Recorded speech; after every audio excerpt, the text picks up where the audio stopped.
morning to all of you. I am Sudesh Kumar Singh, math faculty और guidance coaching centre बतिया। आज आप लोगों के सामने मैथ के इम्पोर्टेंट चैप्टर मैट्रिक्स और डिटरमिनेंट के बारे में डिस्कस करने जा रहे हैं, जिसमें हम लोग सबसे पहले पढ़ेंगे मैट्रिक्स के बारे में। तो मैट्रिक्स क्या होता है? It is a collection of element, और वो एलिमेंट क्या हो सकता है? तो रियल और इमेजिनरी, यानी वो रियल भी हो सकता है और इमेजिनरी भी हो सकता है, जिसके बारे में क्लास 11 में आप लोग डिस्कस कर चुके हैं। ए rectangular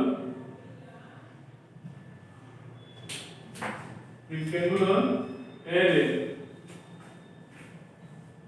of mn element where m represent number of rows and n represent number of columns, or it is denoted by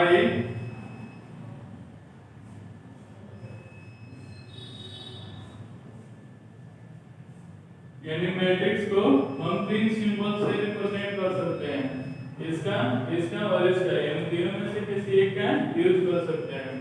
यहाँ पे याद रखना है, यहाँ पे दो टर्म है, एक है रो और एक है कॉलम। तो रो किसको कहेंगे और कॉलम किसको कहेंगे? तो याद रखना कि जो भी वर्टिकल लाइन होगा, यानी ये वर्टिकल लाइन है, तो अगर वर्टिकल लाइन पे अगर कोई नंबर अरेंज है तो इसको हम बोलेंगे कॉलम। अगर हॉरिजॉन्टल लाइन पे अगर कोई नंबर अरेंज है तो इसको हम क्या बोलेंगे? रो बोलेंगे। फॉर एग्जांपल, अगर a इक्वल टू 1 2 3 है, 4 5 6 है, उस कंडीशन में क्या हो जाएगा कि हॉरिजॉन्टल लाइन कितना होगा? 1 2, इसको हम फर्स्ट रो, इसको सेकंड रो, और वर्टिकल लाइन तुम्हारा क्या है? 1 2 3, इसको हम फर्स्ट कॉलम, ये सेकंड कॉलम, और ये तुम्हारा क्या जाएगा? थर्ड कॉलम हो जाएगा। उसी तरह अगर यहाँ पे मान लो a equal to a b c है, a 1 2 3 है, a 4 5 6 है, उस कंडीशन में हम देखेंगे तो यहाँ पे हॉरिजॉन्टल लाइन तुम्हारा क्या है? 1 3 r1, a r2, a r3, ये तुम्हारा c1, a c2, और ये तुम्हारा c3। तो इस बेसिस पे हम कोई मैट्रिक्स दिया है तो उसमें कितना रो है और कितना कॉलम है उसको आइडेंटिफाई कर सकते हैं। उसके बाद हमको पढ़ना है इसमें ऑर्डर ऑफ मैट्रिक्स के बारे में। तो याद रखना कि ऑर्डर ऑफ मैट्रिक्स क्या होता है कि जब नंबर ऑफ रो में हम नंबर ऑफ कॉलम से मल्टीप्लाई करते हैं, यानी जब नंबर ऑफ रो को नंबर ऑफ कॉलम से मल्टीप्लाई करेंगे तो तुम्हारा क्या आता है? ऑर्डर आता है। फॉर एग्जांपल, अगर यहाँ पे a इक्वल टू अगर 1 2 3 है, 4 5 6 है, तो इस कंडीशन में इसका अगर ऑर्डर पूछता है तो इसमें रो कितना है? हॉरिजॉन्टल लाइन तो 1 2, और यहाँ पे कॉलम कितना है? वर्टिकल लाइन तो 1 2 3। इसका ऑर्डर क्या आ जाएगा? 2 into 3। अगर मान लो a इक्वल टू 1 2 3 4 5 6 है, तो इसमें रो कितना है? 1 2 3, यानी इसमें रो है r1 r2 a r3, यह जाएगा c1 a c2। तो इसके लिए ऑर्डर कितना आ जाएगा? तो नंबर ऑफ रो इसमें 3 है तो 3 into 2 हो जाएगा। इसमें नोट में याद रखना कि कभी भी ऑर्डर को हम मल्टीप्लिकेटिव फॉर्म में नहीं लिखते हैं। मल्टीप्लिकेटिव फॉर्म का मीनिंग हुआ कि जैसे 2 into 3 हम इसको 6 नहीं लिख सकते हैं, इसका रीजन ये हो जाएगा जाएगा कि जैसे 6 तुम्हारा क्या आ सकता है 2 into 3 से भी आ सकता है, 3 into 2 से भी आ सकता है, 6 into 1 से भी आ सकता है। तो इस कंडीशन में क्या होगा कि 2 into 3 का मतलब 2 रो 3 कॉलम, 3 into 2 का मतलब 3 रो 2 कॉलम, 6 into 1 का मतलब 6 रो 1 कॉलम। लेकिन यहाँ पर रियलिटी क्या था कि इस मैट्रिक्स के पास 2 रो और 3 कॉलम था, इसलिए इसको हमेशा मल्टीप्लिकेटिव फॉर्म में लिखेंगे, इसको हम इक्वल के फॉर्म में नहीं लिख सकते हैं। उसके बाद जैसे मान लो क्वेश्चन में दें a इक्वल 1 2 3 है, ये -4 5 6 है और 3 7 और 9 है, और इसमें पूछ दें कि find the value of a 21 a 32 a यहाँ पे 33 a 23। तो उस कंडीशन में ये बताना है कि ये कोई मैट्रिक्स है जिसमें A21 यानी इसका मतलब क्या हुआ A21 का सेकेंड रो और फर्स्ट कॉलम, A32 का मतलब क्या हो गया कि third row second column, A33 का मीनिंग क्या हो गया कि थर्ड रो थर्ड कॉलम। तो यहाँ पे जब आएंगे तो इसका मीनिंग क्या है सेकेंड रो फर्स्ट कॉलम, तो सेकेंड रो कौन सा होगा ए होगा, फर्स्ट कॉलम कौन सा होगा ए होगा, तो इसमें कौन आ रहा है -4 आ रहा है ना, तो इसका आंसर क्या आ जाएगा -4। अगर मान लो ये 3 2 है तो इसका मतलब थर्ड रो सेकेंड कॉलम, तो थर्ड रो सेकेंड कॉलम में कौन आ रहा है 7, तो इसका आंसर 7 हो जाएगा। ये 3 3 है, इसका मतलब थर्ड रो थर्ड कॉलम, तो ये थर्ड रो हुआ थर्ड कॉलम हुआ, तो इसमें क्या आ जाएगा 9 आ जाएगा। इसका meaning second row third column, तो ये तुम्हारा सेकेंड रो हो गया और थर्ड कॉलम हो गया, तो इसका आंसर क्या आ जाएगा 6 हो जाएगा। तो इस टाइप के क्वेश्चन एमसीक्यू में पूछ सकता है। उसके बाद सेकेंड नंबर में आता है कि कंस्ट्रक्ट ए मैट्रिक्स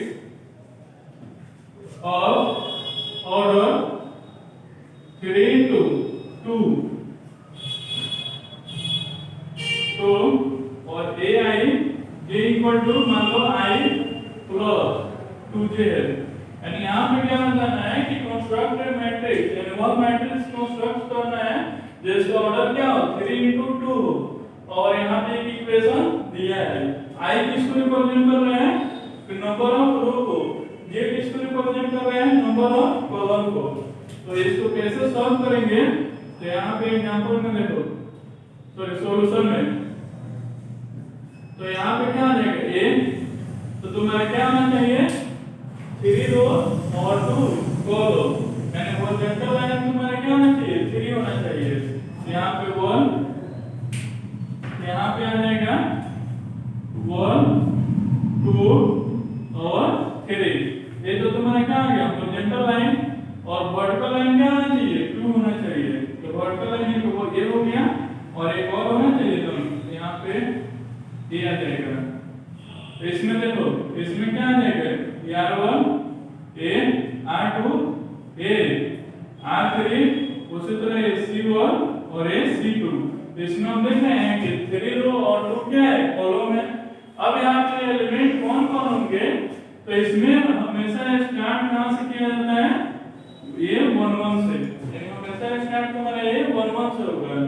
इसमें फर्स्ट एलिमेंट तुम्हारा कांस्टेंट रहेगा, सेकंड एलिमेंट चेंज होंगे, यानी यहाँ पे एक रूल याद रखना कि जब भी लेफ्ट टू राइट जाएंगे तो फर्स्ट डिजिट कांस्टेंट रहेगा और सेकंड डिजिट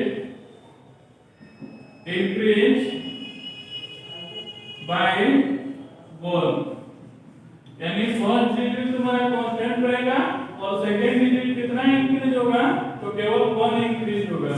और जब भी यहाँ पे राइट टू लेफ्ट जाएंगे तो उस कंडीशन में क्या होगा फर्स्ट सॉरी तो टू बॉटम लेंगे तो यहाँ पे first digit increase by 1 and second digit constant होगा। अब इसको समझते हैं, इसका मीनिंग क्या हुआ, यानी जब भी हम लेफ्ट से राइट जाएंगे तो ये 1 1 है तो फर्स्ट कांस्टेंट सेकंड से तो क्या होगा, ये 1 2 हो जाएगा। आगे अगर जाएंगे तो ये 1 3 ये 1 4 ये 1 5 ऐसे ही बढ़ते चला जाएगा। और जब भी हम टॉप से बॉटम आएंगे तो तुम्हारा second digit constant first increase होगा। तो यहाँ पे 2 1 ये 3 1 ठीक है, और नीचे आएंगे तो ये 4 1 ये 5 1 और ये फिर लेफ्ट टू राइट जा रहा है तो क्या आएगा, ये 2 2 ये तुम्हारा 3 2 आ जाएगा। ठीक है, अब यहाँ पे इसी का वैल्यू निकाल के इसमें पुट कर देंगे। तो a i j इक्वल क्या है i प्लस 2j। तो तुमको निकालना है a 1 1 का वैल्यू, तो 1 प्लस 2 into 1 तो क्या आ जाएगा 1 प्लस 2 इक्वल 3। a 1 2 का वैल्यू निकालना है तो 1 प्लस 2 into 2 तो क्या आ जाएगा 1 प्लस 4 ये क्या आ जाएगा 5। ये 3 2 1 का वैल्यू निकालना है तो यहाँ पे 1 प्लस 2 into 4 यहाँ पे 1 प्लस 2 इक्वल 3। उसी तरह यहाँ पे a 2 2 का वैल्यू निकालना है, यहाँ पे 2 प्लस 2 into 2 ये क्या आ जाएगा 2 प्लस 4 ये क्या आ जाएगा 6। उसके बाद ये 2 3 का वैल्यू निकालना है, 2 3 इसमें नहीं पढ़ेंगे हैं ये 3 1 का, यहाँ पे क्या आ जाएगा 3 प्लस 2 into 4 तो 3 प्लस 2 ये क्या आ जाएगा 5। उसके बाद ये 3 2 का वैल्यू निकालना है तो यहाँ पे 3 प्लस 2 into 2 तो यहाँ पे आ जाएगा 3 प्लस 4 7। अब यहाँ पे जो भी एलिमेंट क्वोटिएंट है इसका वैल्यू यहाँ पे निकल गया। अब इस एलिमेंट का वैल्यू इसमें क्या कर देंगे पुट कर देंगे, तो उस कंडीशन से जो रिक्वायर्ड मैट्रिक्स है वो निकल जाएगा। तो ये जाने अब पढ़ेंगे कि मैट्रिक्स का कितना टाइप होता है, यानी अब स्टडी करना है टाइप ऑफ मैट्रिक्स के बारे में।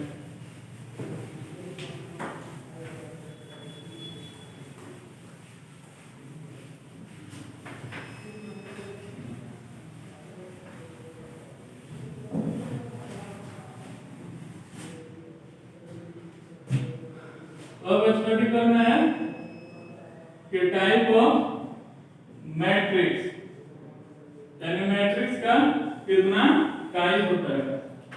तो इसमें फर्स्ट नंबर में होता है रो मैट्रिक्स, यानी फर्स्ट नंबर में रो मैट्रिक्स। तो इसमें क्या होगा कि matrix in which only one row is present, यानी वह मैट्रिक्स जिसके पास केवल क्या हो एक रो प्रेजेंट हो उसको हम क्या कहेंगे रो मैट्रिक्स कहते हैं। फॉर एग्जांपल अगर a इक्वल टू तुम्हारा 1 2 है या a इक्वल टू a 1 2 3 है तो इसमें क्या है केवल एक ही रो प्रेजेंट है, क्योंकि रो तुम्हारा क्या आता है हॉरिजॉन्टल लाइन होता है ना, तो इसको हम क्या बोलेंगे रो मैट्रिक्स बोलेंगे। सेकेंड इसी से रिलेटेड है कॉलम मैट्रिक्स। तो ये क्या होगा कि matrix in which only one column is present, यानी वह मैट्रिक्स जिसके पास केवल क्या हो एक कॉलम प्रेजेंट हो उसको हम क्या कहेंगे कॉलम मैट्रिक्स कहेंगे। जैसे एग्जांपल में a इक्वल टू तुम्हारा a b हो जाए या b इक्वल टू तुम्हारा a b c हो गया, ये तुम्हारा क्या आ जाएगा कॉलम मैट्रिक्स हो जाएगा। उसके बाद थर्ड नंबर में आएगा रेक्टेंगुलर मैट्रिक्स, यानी थर्ड नंबर में आ जाएगा रेक्टेंगुलर मैट्रिक्स। तो जैसे जानते हो कि रेक्टेंगल में क्या होता है लेंथ और ब्रेथ इक्वल नहीं होता है, तो यहाँ पे मैट्रिक्स है तो इसमें लेंथ और ब्रेथ का भी नहीं है, इसमें हमारा क्या है, रो और कॉलम का इंटरवल। तो इसमें हम क्या बोलेंगे कि वह मैट्रिक्स जिसमें नंबर ऑफ रो और नंबर ऑफ कॉलम क्या हो, अनइक्वल हो। यानी यहाँ पे क्या आ जाएगा, ये matrix in which number of row not equal to number of column, तो उसको हम क्या बोलेंगे, रेक्टेंगुलर मैट्रिक्स। फॉर एग्जांपल अगर a इक्वल टू मान लो 1 2 3 है, ये 4 5 6 है, या a इक्वल टू ये 1 2 3 4 a और b है, तो इसमें तुम्हारा क्या होगा, रो तुम्हारा 2 हो जाएगा, कॉलम 3 हो जाएगा। तो इसका ऑर्डर 2 into 3, इसका ऑर्डर 3 into 2, तो इसमें रो और कॉलम आपस में क्या है, अनइक्वल है, तो इसको हम क्या बोलेंगे, रेक्टेंगुलर मैट्रिक्स बोलेंगे। उसके बाद 4 नंबर में आता है स्क्वायर मैट्रिक्स। तो इसको तो जानते हो कि स्क्वायर में लेंथ और ब्रेथ आपस में क्या होता है, इक्वल होता है। तो यहाँ पे क्या है, रो और कॉलम है, तो वह मैट्रिक्स जिसमें रो और कॉलम आपस में क्या हो, इक्वल होगा, तो उसको हम क्या बोलेंगे, स्क्वायर मैट्रिक्स। यानी matrix in which number of row equal number of column, यानी जिसमें number of row number of column के इक्वल हो, उसको हम स्क्वायर मैट्रिक्स कहेंगे। जैसे एग्जांपल में मान लो a इक्वल टू 1 2 3 4 है, या b इक्वल टू मान लो a b c d e f है, ये g h i है, तो इसका ऑर्डर क्या आ जाएगा, 2 into 2, इसका ऑर्डर क्या आ जाएगा, 3 into 3। तो उस कंडीशन में इसमें number of row number of column क्या है, इक्वल है, तो इसको हम क्या बोलेंगे, स्क्वायर मैट्रिक्स बोलेंगे। उसके बाद नोट में याद रखना एक आता है डायगोनल एलिमेंट, यानी एक तुम्हारा टर्म आता है डायगोनल एलिमेंट। तो डायगोनल एलिमेंट को हम किसको कहेंगे, तो जैसे मान लेना a इक्वल टू ए 1 2 है, ये 3 4 है, तो उस कंडीशन में जो ए एलिमेंट है उसको डायगोनल एलिमेंट कहेंगे। तो इसमें डायगोनल एलिमेंट कौन कौन हो जाएगा, तो 1 और 4 होगा। और non diagonal element, non diagonal element, तो डायगोनल एलिमेंट को छोड़ देना तो बाकी क्या होगा, नॉन डायगोनल एलिमेंट होगा, तो कौन हो जाएगा, 2 और 3 हो जाएगा। उसी तरह मान लो a इक्वल टू 1 2 3, ये 4 5 6, ये 7 8 9, ठीक है।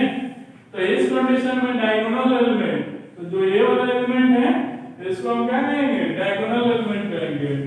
तो ये जो डायगोनल एलिमेंट है वो तुम्हारा क्या आ जाएगा, 1 5 9 हो जाएगा। और नॉन डायगोनल क्या होगा, तो इसमें 1 5 9 को छोड़ देना तो बाकी तुम्हारा क्या आ जाएगा, नॉन डायगोनल एलिमेंट हो जाएगा। तो इसी बेसिस पे तुम्हारा फिफ्थ क्या करता है, डायगोनल मैट्रिक्स, यानी डायगोनल मैट्रिक्स। तो डायगोनल मैट्रिक्स क्या होगा, तो जिसमें डायगोनल एलिमेंट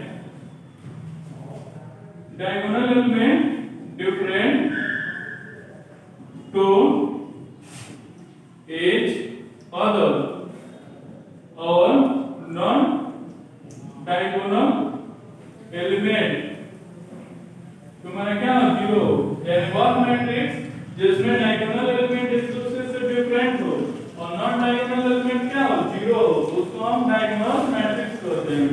जैसे एग्जांपल में अगर a इक्वल टू 1 0 0 2 है, यहाँ पे देखो डायगोनल एलिमेंट एक दूसरे से क्या है, डिफरेंट है, और नॉन डायगोनल एलिमेंट क्या है, 0 है, तो इसको हम क्या बोलेंगे, डायगोनल मैट्रिक्स बोलेंगे।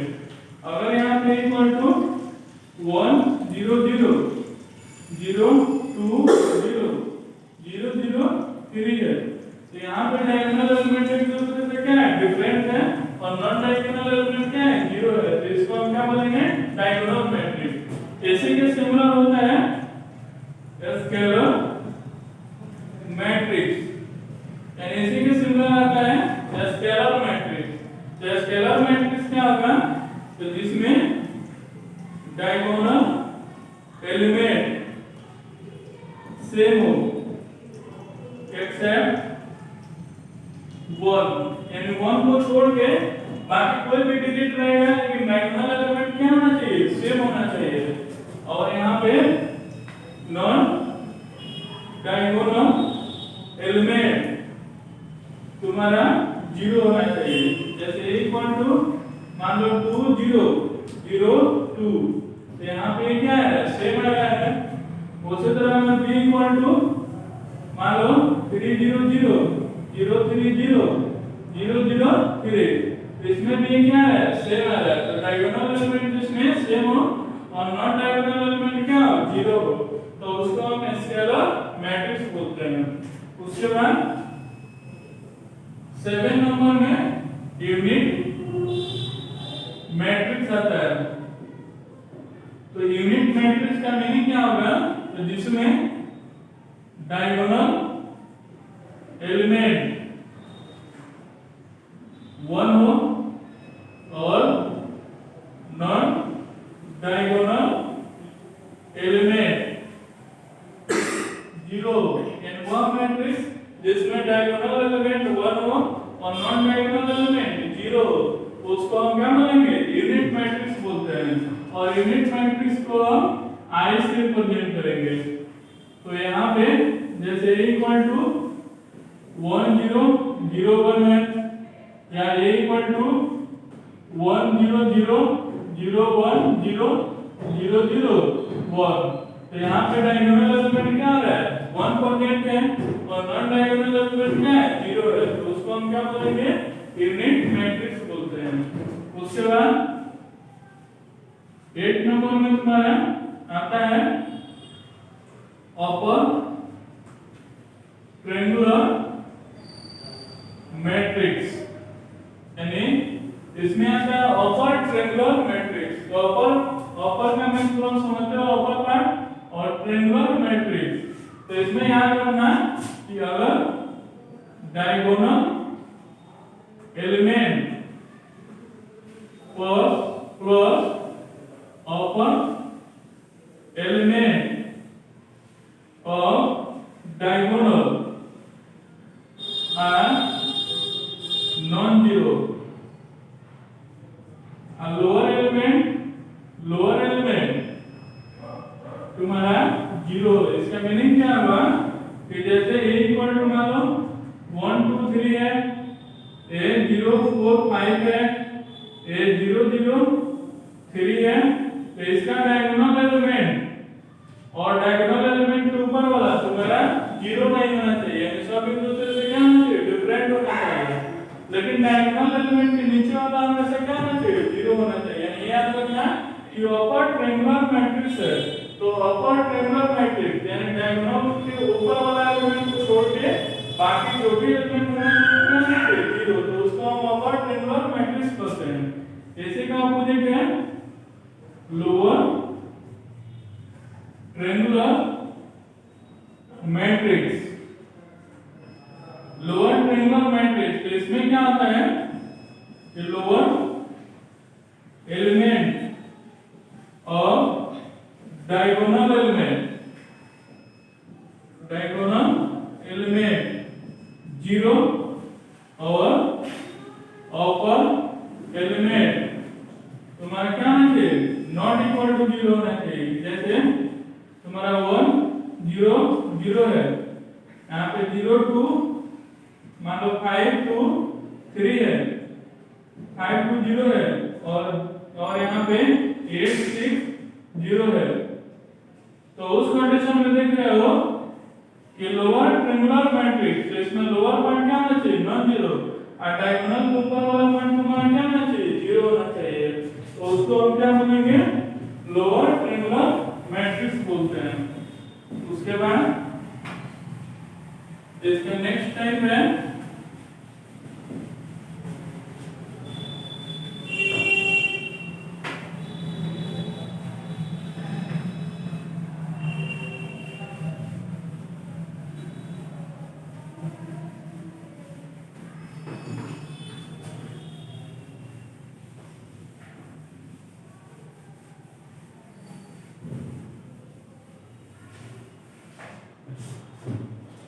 इसका नेक्स्ट टाइप है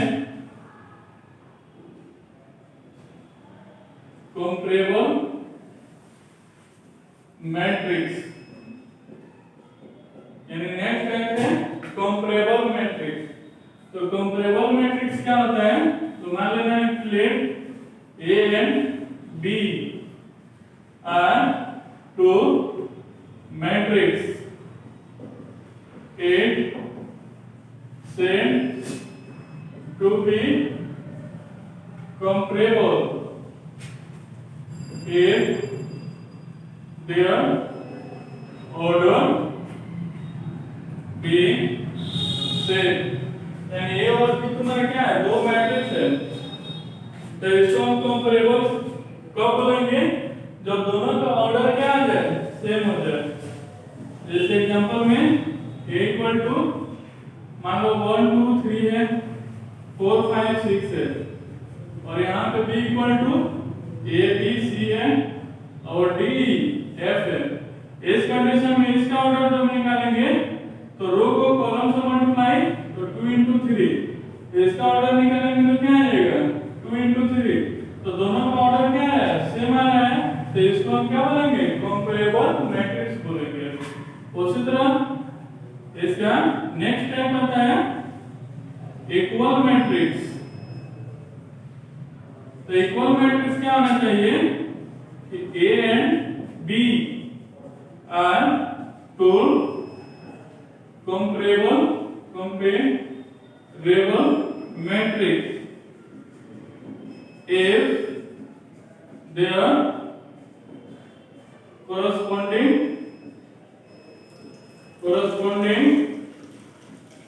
element is same। यानी ये और भी तुम्हारा क्या है? दो कंपेरेबल मैट्रिक्स है और उसका corresponding एलिमेंट अगर सेम हो जाएगा तो उसको हम क्या बोलेंगे? Equal matrix. इसका मीनिंग क्या हुआ कि जैसे A इक्वल टू मान लो 5 - 3 8 है, 6 7 5 है, और यहाँ पे B इक्वल टू 5 - 3 8 है, और यहाँ पे 6 7 5 है। उस कंडीशन में देखा है तो इसका ऑर्डर भी क्या आ जाएगा? 2 into 3। इसका भी ऑर्डर क्या आ जाएगा? 2 into 3, और इसका कॉरस्पॉन्डिंग एलिमेंट यानी इसका फर्स्ट, इसका फर्स्ट, इसका सेकंड, इसका सेकंड, इसका थर्ड, इसका थर्ड, इसका ये वाला एलिमेंट, ये वाला एलिमेंट पूरा क्या है? सेम है। उस कंडीशन में हम इसको क्या बोलेंगे? A इक्वल B, यानी A और B को हम क्या बोलेंगे? इक्वल मैट्रिक्स बोलेंगे। इस पे क्वेश्चन कैसे आता है कि जैसे दे देगा कि find the value of x y z और w, और यहाँ पे दिया रहेगा ये मान लो 3x - 4 8 2z + 1, और यहाँ पे 8 7, और यहाँ पे दिया रहे कि जैसे ये y प्लस यहाँ पे मान लो 8 और 5, यहाँ पे y + 1 और उसके बाद w - 1, और यहाँ पे क्या करना है? x y z w का वैल्यू निकालना है। तो यहाँ पे इसका फर्स्ट इसके फर्स्ट से कंपैरिजन करेंगे तो क्या आ जाएगा? 3x - 4 = 8। ये आ जाएगा 3x = 8 + 4। तो x इक्वल टू क्या आ जाएगा? 12/3। तो ये क्या आ जाएगा? 4। उसी तरह इसका ये एलिमेंट सेम होना चाहिए, तो 2z + 1 = 5। तो 2z इक्वल टू क्या आ जाएगा? 5 - 1। तो 2z इक्वल टू क्या आ जाएगा? 4। 2 2 जा 4, तो z इक्वल टू क्या आ जाएगा? 2 हो जाएगा। उसी तरह यहाँ पे इसका ये वाला एलिमेंट, इसका ये वाला एलिमेंट, तो 8 = y + 1, तो 8 - 1 = y, तो y इक्वल टू क्या आ जाएगा? 7। उसी तरह तुम्हारा a w - 1 = 7, तो w इक्वल टू क्या आ जाएगा? 7 + 4, ये क्या आ जाएगा? 8 आ जाएगा। तो इस टाइप का यहाँ भी क्वेश्चन आएगा कि x y z का वैल्यू निकालने के लिए उस कंडीशन में इसके एलिमेंट से इसके कॉरस्पॉन्डिंग एलिमेंट यानी इसका इस पोजीशन पे जो एलिमेंट है उसके इस पोजीशन से इसका ये वाला एलिमेंट इससे फिर ये वाला एलिमेंट इससे और फिर ये वाला एलिमेंट इससे कंपेयर कराएंगे तो उससे तुम्हारा क्या है जो अननोन क्वांटिटी है उसका वैल्यू मालूम हो जाएगा। उसके बाद आता है scalar multiplication of matrix. Scalar multiplication of matrix का मीनिंग क्या हुआ? तो मान लेना late A be a matrix and K be a digit, then its scalar multiplication is represented by K यानी K कोई नंबर या डिजिट है, एक कोई मैट्रिक्स है, तो उसके स्केलर मल्टीप्लिकेशन को क्या करते हैं कि K से रिप्रेजेंट करते हैं। और इसमें याद रखना है कि A के सभी एलिमेंट्स को हम क्या करेंगे K से मल्टीप्लाई करेंगे। फॉर एग्जांपल अगर दे दें if A equal 3 4 5 6 है, फाइंड मान लो 2a चाहे 3a बोले तो उस कंडीशन में अगर यहाँ पे 2a निकालना है, यहाँ पे 2 एक जगह पे क्या लिखेंगे 3 4 5 6, उसी तरह यहाँ पे क्या आ जाएगा तो सभी में मल्टीप्लाई करेंगे तो 3 into 2 4 into 2 5 into 2 6 into 2, तो ये तुम्हारा क्या आ जाएगा ये 6 8 10 और ये तुम्हारा 12 हो जाएगा। उसी तरह मान लो तो 1/3 ये निकालना रहेगा तो 1/3 यहाँ पे 3 4 5 6, तो यहाँ पे क्या आ जाएगा 3 into 1/3 4 into 1/3 5 into 1/3 6 into 1/3, तो ये कैंसिल नहीं होगा, इसे कैंसिल ये 3 2 या 6, तो ये तुम्हारा क्या आ जाएगा यहाँ पे तो 1 आ जाएगा, ये 4/3, ये तुम्हारा 5/3 और ये तुम्हारा क्या आ जाएगा 2 हो जाएगा। तो इसमें याद रखना है कि जहाँ पे स्केलर मल्टीप्लिकेशन पूछेगा तो कोई मैट्रिक्स दिया रहेगा और उसमें 5 से या 10 का वैल्यू पूछेगा तो उस मैट्रिक्स के ईच एलिमेंट से जो पूछ रहा है जैसे 5 है तो सभी एलिमेंट में 5 से मल्टीप्लाई, अगर 10 है तो सभी एलिमेंट में 10 से मल्टीप्लाई, अगर 1/3 है तो सभी एलिमेंट में हम क्या करेंगे 1/3 से मल्टीप्लाई कर देंगे। तो इसी को हम क्या कहते हैं स्केलर मल्टीप्लिकेशन कहते हैं। तो नेक्स्ट वीडियो में हम लोग पढ़ेंगे कि ऑपरेशन ऑफ मैट्रिक्स यानी मैट्रिक्स का हम एडिशन कैसे करते हैं, फिर मैट्रिक्स का हम सब्ट्रैक्शन कैसे करते हैं, फिर मैट्रिक्स का हम मल्टीप्लिकेशन कैसे करते हैं। तो इस वीडियो को देखिए, अगर इस वीडियो से रिलेटेड कोई प्रॉब्लम हो तो उसके कमेंट बॉक्स में कमेंट कर देना, उसका जल्द से जल्द सॉल्यूशन